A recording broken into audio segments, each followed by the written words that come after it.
তো আমরা আজকে আমাদের তৃতীয় ক্লাসটা শুরু করবো ইনশাআল্লাহ। তো আমরা দেখতে পাচ্ছি যে দ্রবণে হাইড্রোজেন আয়নের ঘনমাত্রা 1.0 × 10⁻⁻⁴ হলে যে দ্রবণের পিওএইচটা সেটা আমাদের কাছে জানতে চাইছে। তো আমরা জানি যে দ্রবণের যে পিওএইচ বের করতে হলে আমাদেরকে পিএইচ বের করতে হবে। তো আমরা জানি হচ্ছে পিএইচ হচ্ছে আমাদের -log H+।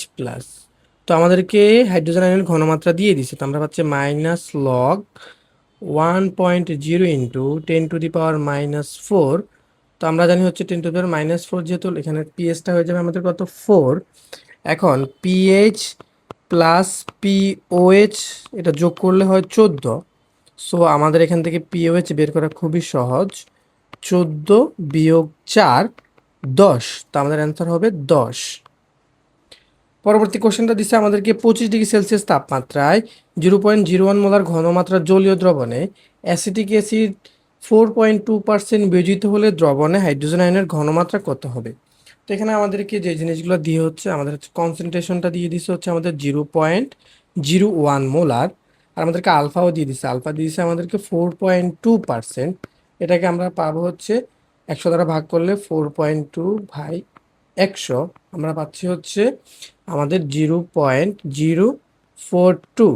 তো আমরা জানি হচ্ছে আমাদের হাইড্রোজেন আয়নের ঘনমাত্রা বা কনসেন্ট্রেশন হচ্ছে আমাদের সূত্র হচ্ছে আলফা ইন্টু সি। তো আমাদের আলফা হচ্ছে আমাদের 0.042 ইন্টু হচ্ছে 0.01 হচ্ছে আমাদের সি। তো অ্যান্সারটা আসতেছে আমাদের কত, অ্যান্সারটা আসতেছে আমাদের টোটাল অ্যান্সারটা আসতেছে আমাদের 4.0 ইন্টু 10⁻⁻⁴। 4.0 না, 20 ইন্টু 10⁻⁻ কত, -4 মোলার।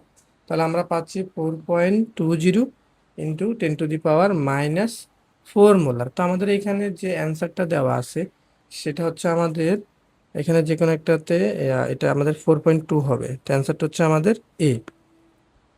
পরবর্তী কোশ্চেনটা হচ্ছে সমায়তনের 0.1 মোলার অ্যাসিটিক অ্যাসিড ও 0.1 মোলার অ্যাসিটেট মিশালে দ্রবণটির পিএইচ কত বলছে আমাদেরকে। তো এক্ষেত্রে আমাদেরকে একটা অ্যাসিড দিছে, একটা কি দিছে, লবণ দিছে। তো আমাদের এক্ষেত্রে আমাদের সূত্রটা হবে পিএইচ সমান পিকেএ প্লাস লগ লবণ বা সল্ট বাই অ্যাসিড, সল্টের ঘনমাত্রা বাই অ্যাসিডের ঘনমাত্রা। তো যদি আমরা হিসাব করি আমাদের অ্যান্সারটা হবে কি দেখো, মাইনাস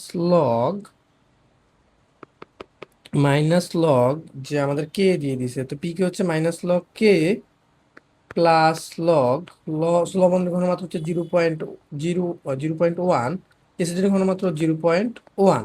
তো আমরা দেখতে পাচ্ছি যে আমাদের -log 1.0 ইন্টু 10⁻⁻⁵, আর এখানে হচ্ছে log 1।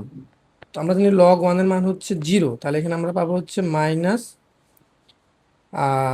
এখানে 5 হয়ে যাবে আর হবে +0। তাহলে আমাদের অ্যান্সারটা হবে কত, 5.0। তাহলে আমাদের অ্যান্সার হচ্ছে কত, 5.0। আমাদের পরবর্তী কোশ্চেনটা হচ্ছে 25 ডিগ্রি সেলসিয়াস তাপমাত্রা N2O4 = 2 NO2 বিক্রিয়ার সাম্য ধ্রুবক কেপি 0.008 অ্যাটমসফিয়ার এবং N2A4 এর আংশিক চাপ 0.8 অ্যাটমসফিয়ার হলে বিক্রিয়াটিতে NO2 এর আংশিক চাপ কত। তো আমরা যদি এর জন্য কেপি এর যে সূত্রটা সেটা লিখি, কেপি এর সূত্রটা হবে p of NO2 square by p of N2O4। তো আমাদেরকে কেপি এর মানটা দিয়ে দিছে 0.008 P of NO2 square, R N2O4 এর আংশিক চাপটা আমাদেরকে দিয়ে দিছে 0.8।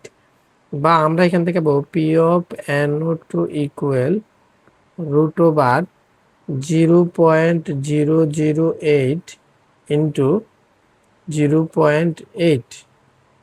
তো এটা আমরা অ্যান্সার করলে পাবো যে আমাদের 8.0 ইন্টু 10⁻⁻² অ্যাটমসফিয়ার। তাহলে আমাদের অ্যান্সার হবে বি। পরবর্তী কোশ্চেনটা বলছে একটি বিক্রিয়া 10 ও 30 ঘন্টায় যথাক্রমে 50% ও 87.5% সম্পন্ন হলে এটি কোন ক্রমের বিক্রিয়া। তো আমরা জানি আমাদের প্রথম ক্রম বিক্রিয়া কখনো শেষ হয় না, প্রথম ক্রম বিক্রিয়া কখনো শেষ হয় না, তাহলে আমাদের অ্যান্সারটা হবে প্রথম ক্রম বিক্রিয়া। পরবর্তী কোশ্চেনটা বলছে 27 ডিগ্রি সেলসিয়াস তাপমাত্রায় A = 2B বিক্রিয়াটির কেপি এর মান 8.314 10⁻² প্যাসকেল হলে কেসি এর মান কত। তো আমরা জানি হচ্ছে K P = K C R T to the power del N. তো এখানে আমাদেরকে কেপি এর মান দিয়ে দিছে 8.314 into 10⁻²। K C R T to the power del N কত হবে দেখো, আমাদের উৎপাদের মোল সংখ্যা হচ্ছে 2, বিক্রিয়কের মোল সংখ্যা হচ্ছে 1, তাহলে আমাদের ডেল এন হবে 2 - 1 মানে 1। তাহলে অ্যান্সারটা হবে কত, আমাদের এখানে ডেল এন এর মান হবে 1। পরবর্তীতে আমরা এখান থেকে লিখতে পারবো কেসি সমান 8.314 ইন্টু 10⁻² বাই আর টি। তো আর এর মান হচ্ছে আমাদের 8.314 আর আমাদের টি এর মান হচ্ছে 27 ডিগ্রি, যে জন্য হবে 300 কেলভিন। তো আমরা এখান থেকে সলিউশন করলে পাবো 100/300 মানে হচ্ছে 1/3। তাহলে আমাদের অ্যান্সার হবে ডি, 1/3। আমাদের পরবর্তী কোশ্চেনটা হচ্ছে 0.4 মোলার অ্যাসিটিক অ্যাসিড এবং 0.4 মোলার সোডিয়াম অ্যাসিডের যে লবণটা মিশ্রণের জলীয় দ্রবণের পিএইচ কত। তো আমরা জানি হচ্ছে আমাদের পিএইচ হচ্ছে pKa plus log salt by acid. দেখো আমাদের এখানে পিকে হচ্ছে minus log k a plus log salt. তো সল্টের ঘনমাত্রা বা অ্যাসিডের ঘনমাত্রা, তো আমাদের সল্টের ঘনমাত্রা কত 0.4, অ্যাসিডের ঘনমাত্রা আমাদের 0.4। আমরা পাচ্ছি পরবর্তী minus log 1.0 into 10⁻⁻5 plus log 1। পরবর্তীতে আমরা জানি হচ্ছে যে এটার মান হবে 5 আর লগ 1 এর মান হচ্ছে 0। তার আমাদের অ্যান্সারটা হচ্ছে 5, পিএস হচ্ছে 5। পরবর্তীতে বলছে নাইট্রোজেন এবং হাইড্রোজেন বিক্রিয়া অ্যামোনিয়া তৈরির বিক্রিয়াটা, এবং এটা ড্যালেস দিয়ে দিচ্ছে নেগেটিভ, সুতরাং এটি তাপ উৎপাদী বিক্রিয়া। এই বিক্রিয়ার অ্যামোনিয়ার উৎপাদন কমাবে কোনটি। তো চাপ বৃদ্ধি করলে আমরা জানি হচ্ছে যে আমাদের অ্যামোনিয়া উৎপাদন বাড়বে, কমবে না, তাহলে এটা অ্যান্সার হচ্ছে না, যেহেতু এটি তাপ উৎপাদী বিক্রিয়া। তো আমরা যদি তাপমাত্রা বৃদ্ধি করি তাহলে আমাদের সাম্যাবস্থা ডান থেকে বামে সরে আসবে, তাহলে অ্যান্সার আমাদের এটাই হবে, তাপমাত্রা বৃদ্ধি করলে অ্যামোনিয়া উৎপাদন কমবে, ফলশ্রুতিতে আমাদের সাম্যাবস্থা ডান থেকে বামে সরে আসবে। আর যদি আমরা নাইট্রোজেন যোগ করি, নাইট্রোজেন যোগ করলে আমাদের এই যে বিক্রিয়কে নাইট্রোজেন বেড়ে যাবে, ফলশ্রুতিতে আমাদের সাম্যাবস্থা কি বাম থেকে ডানে যাবে, তাহলে আমাদের এটা কি করবে, আমাদের অ্যামোনিয়া উৎপাদন বাড়াবে, তাহলে অ্যান্সার এটাও হবে না। হাইড্রোজেন যোগ করলেও সেমলি ভাবে আমাদের সাম্যাবস্থা বাম থেকে ডানে যাবে, অ্যামোনিয়া উৎপাদন বাড়াবে। তো আমাদের অ্যান্সারটা হবে কি, তাপমাত্রা বৃদ্ধি করলে অ্যামোনিয়া উৎপাদন কমবে। পরবর্তী কোশ্চেন বলছে কোন বিক্রিয়ার সাম্যাবস্থায় কেপি এবং কেসি সমান। আমরা জানি যে ক্ষেত্রে আমাদের ডেল এন এর মানটা কি হয়, ডেল এন এর মানটা 0 হয়, সেই ক্ষেত্রে আমাদের কেপি আবার কি হয়, কেসি সমান হয়। তো আমরা দেখতে পাচ্ছি আমাদের এক্ষেত্রে যে উৎপাদের মোল সংখ্যা হচ্ছে 3, বিক্রিয়কের মোল সংখ্যা হচ্ছে 1, এখানে ডেল এন এর মান হচ্ছে কত 2, এটা আমাদের হবে না। এটার ক্ষেত্রে আমাদের বিক্রিয়কে আছে 3, উৎপাদ আছে 2, এটা -1 হচ্ছে, এটাও হবে না। এক্ষেত্রে আমাদের হয়ে যাচ্ছে 2 আর 4, এটা -2, এটাও হচ্ছে না। এক্ষেত্রে আমাদের 2 বিয়োগ 2 কি হচ্ছে, 0 হচ্ছে, ফলশ্রুতিতে আমাদের এই বিক্রিয়ার ক্ষেত্রে আমাদের সাম্যাবস্থায় কেপি এবং কেসি সমান হবে। তো পরবর্তী কোশ্চেনটি হচ্ছে কোনটি ক্ষারীয় বাফার দ্রবণ। তো ক্ষারীয় বাফার দ্রবণ হতে হলে একটা দ্রবণ কি কি থাকতে হবে, একটা দুর্বল ক্ষার থাকতে হবে, কি থাকতে হবে, দুর্বল ক্ষার, সাথে তার একটা লবণ থাকতে হবে। দেখতে পাচ্ছি আমাদের প্রথম কোশ্চেনে একটা সবল ক্ষার আছে, তাহলে এটি হচ্ছে না। পরবর্তী অপশনে আমাদেরকে দিয়েছে একটা দুর্বল ক্ষার এবং তার একটা অম্ল দিয়েছে, তাহলে আমাদের এটা হচ্ছে অ্যান্সার, অ্যামোনিয়াম হাইড্রোক্সাইড অ্যামোনিয়াম ক্লোরাইডের মিশ্রণটা হচ্ছে আমাদের ক্ষারীয় বাফার দ্রবণ। সি নম্বরে আবার সবল ক্ষার দিয়েছে, হচ্ছে না। এখানে আমাদের একটা দুর্বল ক্ষার দিয়েছে, কিন্তু যে লবণটা দিয়েছে সেটা হচ্ছে অ্যাসিডের লবণ, এই কারণে এটাও অ্যান্সার হচ্ছে না। পরবর্তী কোশ্চেনে বলছে একটি প্রথমতম বিক্রিয়ায় বিক্রিয়কের ঘনমাত্রা 60 সেকেন্ডে 2 মোল পার লিটার থেকে 1 মোল পার লিটারে নেমে আসে। বিক্রিয়কের ঘনমাত্রা 0.5 মোল পার লিটার থেকে 0.125 নেমে আসতে কত সময় লাগবে। Good question. 0.5 থেকে কত নিতে হবে, 0.125 নিতে হবে। তাহলে দেখো অর্ধেক হইতে সময় লাগে আমাদের 60 মিনিট, তাহলে আমরা দেখতে পাচ্ছি 0.5 থেকে 0.25 আসতে আমাদের লাগবে কয় মিনিট, আমাদের 60 সেকেন্ড লাগবে। তাহলে আমাদের পরবর্তীতে বলছে যে তারপর আমাদের 0.25 থেকে যদি আমরা এবার ইয়াতে নেই, আমাদের 0.125 নিই, তাও আমাদের 60 সেকেন্ড সময় লাগবে। তাহলে আমাদের টোটাল সময় লাগবে 60 + 60 120 সেকেন্ড। তাহলে অ্যান্সার হচ্ছে 120 সেকেন্ড। পরবর্তী কোশ্চেন বলছে যে 1% সোডিয়াম হাইড্রোক্সাইড দ্রবণের পিএইচ কত। তো আমাদের 1% যেহেতু বলছে, আমাদের ঘনমাত্রা এস হবে 10x/m, যে সূত্র ওটা দিয়ে। হবে 10 × 1 বাই সোডিয়াম হাইড্রোক্সাইডের ভর হচ্ছে 40, তাহলে 1/4, তাহলে হচ্ছে 0.25। তো আমাদেরকে বের করতে বলছে পিএইচ, তো আমরা প্রথমে পিওএইচ বের করি। পিওএইচ হচ্ছে আমাদের minus log OS minus ion. তো দেখো আমাদের এস যেটা সেটা হচ্ছে আমাদের ওএস আয়নের ঘনমাত্রা, তাহলে মাইনাস লগ 0.25, তো আমরা জানি 0.25 হচ্ছে 0.6। তো আমাদের এখান থেকে আমরা পিওএইচ পেলাম, তো আমরা জানি পিএইচ প্লাস পিওএইচ এটা হচ্ছে কত 14, সুতরাং আমাদের পিএইচ হবে কত 14 মাইনাস 0.6 ইজ ইকুয়াল টু হচ্ছে 13.4। তাহলে আমাদের দ্রবণের পিএইচ হবে কত আমাদের 13.4। তো পরবর্তী কোশ্চেনটা বলছে প্রতি একক সময়ে কোনো রাসায়নিক বিক্রিয়া যতটুকু সম্পন্ন হয় তাকে ওই বিক্রিয়ার কি বলে, ওই বিক্রিয়া তাকে বলে হার বলে। পরবর্তী কোশ্চেন বলছে তাপমাত্রার সাথে বিক্রিয়ার হারের সম্পর্ক কি, বিক্রিয়ার হারের সম্পর্ক হচ্ছে তাপমাত্রার সাথে সমানুপাতিক। এর পরবর্তী কোশ্চেনটা বলছে প্রথম বিক্রিয়ার মানে একটি প্রথম ক্রম বিক্রিয়ার অর্ধায়ু বলছে আমাদেরকে 15 মিনিট এবং হার ধ্রুবক কত বলছে। তো আমরা জানি আমাদের হার ধ্রুবক কে হচ্ছে আমাদের 0.692 বাই হচ্ছে আমাদের T½ তা আমাদের 0.692 আর T½ দিয়ে দিচ্ছে আমাদেরকে 15 মিনিট। তো আমাদের অ্যান্সারটা হবে 4.62 ইন্টু 10⁻⁻2 পার মিনিট। অ্যান্সারটা হচ্ছে আমাদের এ। আমাদের পরবর্তী কোশ্চেনটি হচ্ছে নিচের কোনটি একমুখী বিক্রিয়া। তো আমরা দেখতে পাচ্ছি আমাদের এ নাম্বার যে রিয়েকশনটা এবং বি নাম্বার এবং ডি নাম্বার এগুলো সবগুলো হচ্ছে আমাদের ডিকম্পোজিশন বা বিয়োজন বিক্রিয়া এবং নির্দিষ্ট সব শর্ত সাপেক্ষে এই বিক্রিয়াগুলোকে আমরা বিপরীত দিকেও ঘটাতে পারবো। কিন্তু আমাদের সোডিয়াম এবং ক্লোরিনের বিক্রিয়া যে সোডিয়াম ক্লোরাইড উৎপন্ন হচ্ছে সেটিকে আমরা উভয়মুখী বিক্রিয়া হিসেবে করতে পারবো না বা বিপরীত দিক থেকে ঘটাতে পারবো না। এই জন্য আমাদের অ্যান্সার হচ্ছে সোডিয়াম ক্লোরাইড উৎপন্ন যে বিক্রিয়াটা সেটা হচ্ছে একমুখী বিক্রিয়া। পরবর্তী কোশ্চেন বলছে আমাদেরকে 0.01 মোলার সোডিয়াম হাইড্রোক্সাইড দ্রবণের পিএইচ কত। যেহেতু এটা একটি ক্ষার তাহলে আমাদেরকে আগে পিওএইচ বের করতে হবে। পিওএইচ হচ্ছে মাইনাস লগ ওএইচ মাইনাস আয়নের ঘনমাত্রা। তো আমরা দেখতে পাচ্ছি এখানে ঘনমাত্রা দিয়ে দিয়েছে 0.01, তো আমাদের অ্যান্সার হবে 2। তাহলে আমরা পিএইচ কিভাবে বের করবো, পিএইচ হচ্ছে 14 মাইনাস পিওএইচ, তাহলে আমাদের হবে 14 বিয়োগ 2 12, তাহলে আমাদের পিএইচ হবে কত 12। এখন আমাদেরকে পরবর্তী যে কোশ্চেনটা দিয়েছে সেটি হচ্ছে আমাদের কোন বিক্রিয়াটি বিক্রিয়া এনথালপি আদর্শ গঠন এনথালপি নির্দেশ করে। এক্ষেত্রে আমাদেরকে যে জিনিসটা দেখতে হবে সেটা হচ্ছে আমাদের কেবলমাত্র এক মোল উৎপাদ তৈরি হতে হবে, উপাদানগুলো অবশ্যই মৌল হতে হবে, যৌগ নয়। মৌলগুলো তাদের প্রাকৃতিক আদর্শ অবস্থায় থাকতে হবে। তো এই ক্ষেত্রে আমাদের যে জিনিসটা দেখতে পাচ্ছি সেটা হচ্ছে আমাদের কার্বন মনোক্সাইড এবং অক্সিজেনের বিক্রিয়ায় কার্বন ডাইঅক্সাইড তৈরি হচ্ছে। এখানে আমাদের বিক্রিয়কে আমরা যৌগ দেখতে পাচ্ছি, ফলশ্রুতিতে এটি আমাদের হচ্ছে না। তারপর আমরা এই ক্ষেত্রে আমাদের বিতে দেখতে পাচ্ছি আমাদের বিক্রিয়কগুলো মৌল এবং আমাদের এক মূল উৎপাদ তৈরি হয়েছে। কিন্তু আমরা জানি যে পানির যে আদর্শ ঘটছে কি থাকে আদর্শ অবস্থায় লিকুইড অবস্থায় থাকে, ফলে এটিও আমাদের হচ্ছে না। কিন্তু পরবর্তীতে দেখতে পাচ্ছি আমাদের এটিতে একটা যৌগ রয়েছে, এটিও হচ্ছে না। বাট ডি নাম্বার কোশ্চেনটাতে দেখতে পাচ্ছি যে আমাদের বিক্রিয়কগুলো সবগুলো মৌল আমাদের কি বলে মৌল অবস্থায় রয়েছে এবং আমাদের একটি মাত্র এক মোল উৎপাদ তৈরি হয়েছে এবং যে পটাশিয়াম পারম্যাঙ্গানেট এটার যে ভৌত অবস্থা সেটি হচ্ছে সলিড।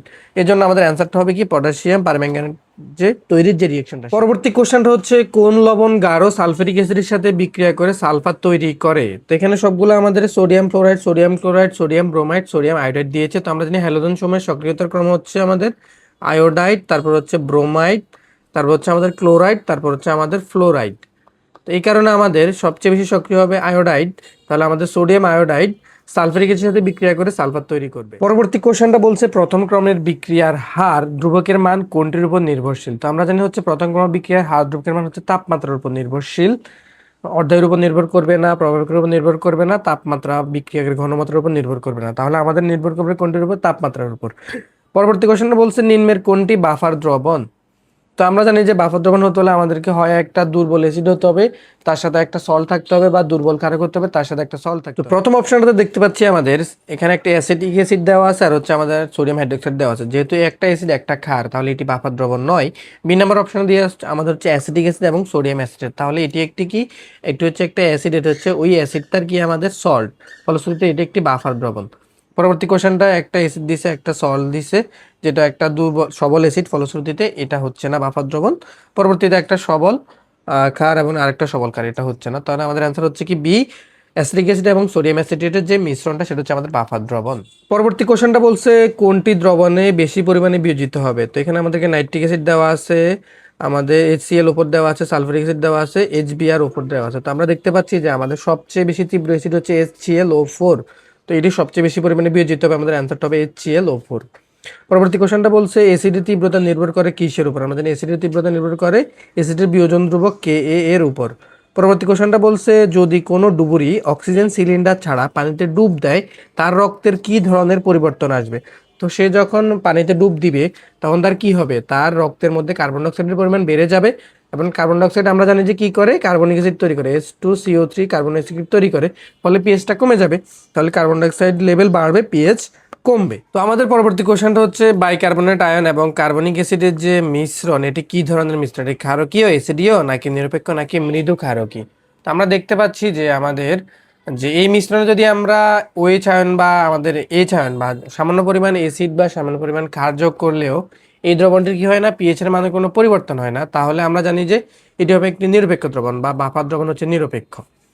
পরবর্তী কোশ্চেনটা বলছে একটি মাত্র বিক্রিয়ক বিশিষ্ট একটি দ্বিক্রম বিক্রিয়ার প্রারম্ভিক ঘনমাত্রা 0.2 মোলার এবং অর্ধায়ু হবে তখন কত, 10 সেকেন্ড। প্রারম্ভিক ঘনমাত্রা যদি 0.1 মোলার হয় তাহলে অর্ধায়ু কত হবে। তো আমরা জানি যে হচ্ছে আমাদের দ্বিতীয়ক্রম বিক্রিয়ার ক্ষেত্রে T1/T2 হচ্ছে A2/A1।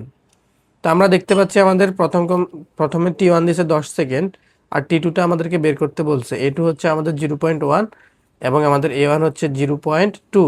সো আমাদের T2 হবে 20 সেকেন্ড। তাহলে অ্যান্সার হচ্ছে কত, 20 সেকেন্ড। পরবর্তী কোশ্চেন বলছে বিশুদ্ধ পানির মোলার ঘনমাত্রা কত মোল পার লিটার। আমরা জানি বিশুদ্ধ পানির মোলার ঘনমাত্রা হচ্ছে 55.5 মোল পার। পরবর্তী কোশ্চেনটা বলছে যে কোন অ্যাসিডের কে এর মান সবচেয়ে বেশি। আমরা জানি যে অ্যাসিডটা সবচেয়ে বেশি তীব্র সেই অ্যাসিডের কে এর মান সবচেয়ে বেশি। এখানে আমাদের সবচেয়ে তীব্র অ্যাসিড হচ্ছে HClO4, তাহলে এর কে এর মান সবচেয়ে বেশি হবে। পরবর্তী কোশ্চেন বলছে একটি ফলের রসে হাইড্রোজেন আয়নের ঘনমাত্রা 3.3 × 10⁻² হলে ওই রসের পিএইচ কত। তো এখন বলছে, এখন আমরা জানি যে পিএইচ হচ্ছে -log H+ আয়নের যে ঘনমাত্রা সেটা। তো আমাদের -log 3.3 × 10⁻², তাহলে কত হবে, এটা অ্যান্সার হবে 1.48। তাহলে অ্যান্সার হচ্ছে আমাদের 1. পরবর্তী কোশ্চেনটা হচ্ছে মানবদেহে রক্তে কোন বাফারটি পিএইচ নিয়ন্ত্রণ করে। তো আমাদের এই কোশ্চেনটা দিছে প্রোটিন ব্যাপার, বিতে বলছে ফসফেট ব্যাপার, সিতে বলছে বাইকার্বনেট ব্যাপার, ডিতে বলছে সবগুলো। তো আমরা জানি আমাদের মানবদেহে প্রোটিন ব্যাপার, ফসফেট ব্যাপার, বাইকার্বনেট ব্যাপার, সবগুলো ব্যাপারে আমাদের পিএইচ নিয়ন্ত্রণের কাজটা করে। তাহলে আমাদের অ্যান্সারটা হবে ডি, সবগুলো। তো পরবর্তী কোশ্চেনটা হচ্ছে PCl5 বিয়োজনের বিক্রিয়ার ক্ষেত্রে কোনটি সঠিক। তো আমরা জানি আমাদের কেপি এবং কেসি এর সম্পর্ক হচ্ছে Kp equal Kc RT to the power আমাদের ডেল এন। তো এখানে আমাদের ডেল এন এর মান হবে 2 বিয়োগ 1, তাহলে কত হবে 1। তাহলে কেসি RT টু দি পাওয়ার 1, সুতরাং হবে কেসি RT। তো আমাদের এটা থেকে আমরা দেখতে পাচ্ছি কেপি এর মান অবশ্যই কেসি থেকে বড় হতে হবে, তাহলে অ্যান্সার হবে কেপি ইজ গ্রেটার দেন কেসি। পরবর্তী কোশ্চেনটা বলছে একটি ক্ষার দ্রবণের পিওএইচ এর মান যদি 3 হয় দ্রবণটির হাইড্রোজেন আয়নের ঘনমাত্রা কত মোলার হবে।